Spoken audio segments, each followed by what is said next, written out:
नमस्कार, मी अजिंक्य भातंब्रेकर. तुम्ही पाहताय न्यूज 18 लोकमत. अतिशय महत्त्वाची बातमी बुलेटिनच्या सुरुवातीलाच आपण पाहणार आहोत. भीमा नदी पात्रामध्ये सापडलेल्या 7 मृतदेहांचं गूढ आता अखेर उलगडलेलं आहे.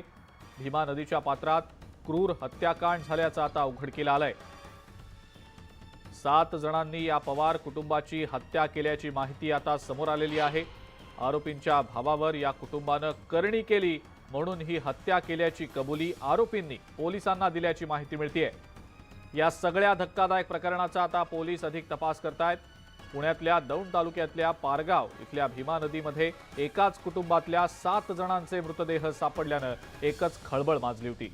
या सगळ्या घटनेनं फक्त पुण्यातच नाही तर संपूर्ण राज्यभरात खळबळ माजली होती. नदीपात्रात सापडलेले हे सगळे मृतदेह एकाच कुटुंबातले असून यात 2 पुरुष, 2 महिला आणि 3 लहान मुलांचा समावेश आहे.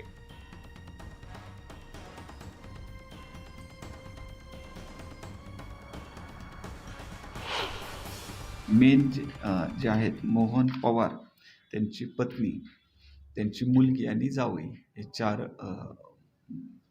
इसम आहेत.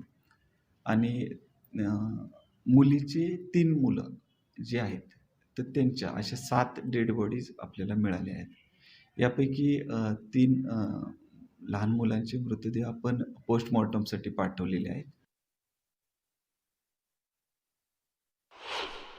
ते 7 माणसं होतं, 4 महिला आणि 3 मुलं.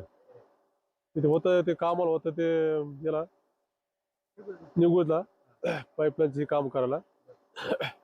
त्यांना गोष्ट कळली ते त्यांची एक मुलाची पोरगी होती म्हण बिन लागला पोराले त्याने पळून नेलं ते म्हण.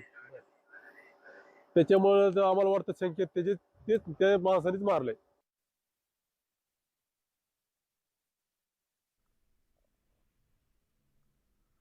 7 जणांनी कुटुंबाला संपवल्याची कबुली आता दिलेली आहे. अंधश्रद्धेतनं संपूर्ण कुटुंबालाच संपवल्याचा धक्कादायक प्रकार हा या दौंडमधल्या सगळ्या घटनेनंतर आता समोर आलेला आहे. याच संदर्भातली अधिक माहिती आपण जाणून घेणार आहोत. सुमित सोनवणे आपले प्रतिनिधी आपल्या सोबत आहेत सध्या.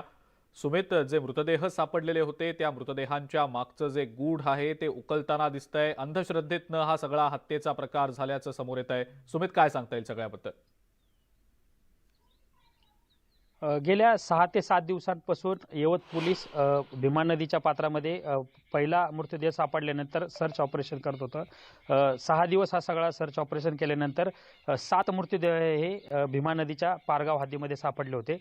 आणि त्यानंतर एकच खळबळ उडाली होती आणि तपास सगळीकडून केला जात होता. ही आत्महत्या होती की हत्या होती या सगळ्याकडे या बाजूने देखील पोलीस तपास करत होते.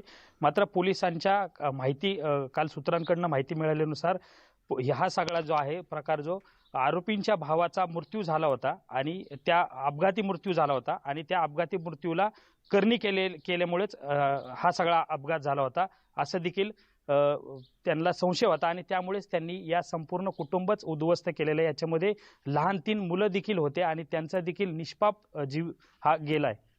बरं सुमित, धन्यवाद. सविस्तर माहिती दिली त्याबद्दल. अत्यंत धक्कादायक हा सगळा प्रकार आता समोर येताना दिसतो आहे. हे हत्याकांड घडल्यानंतर